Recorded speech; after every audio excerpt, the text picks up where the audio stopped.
This does have a plate underneath. Put a fifth wheel ball, or excuse me, gooseneck ball in.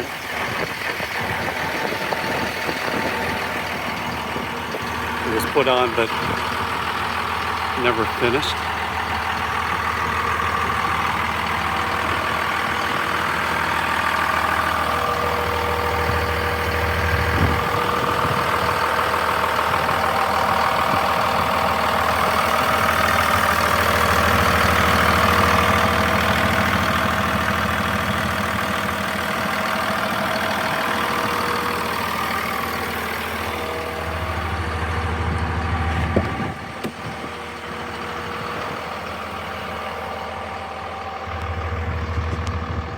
Does need a little liner work,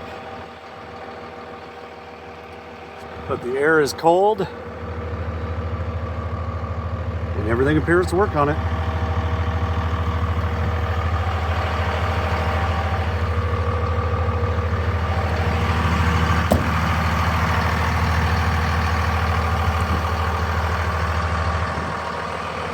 And all the tires are deep tread.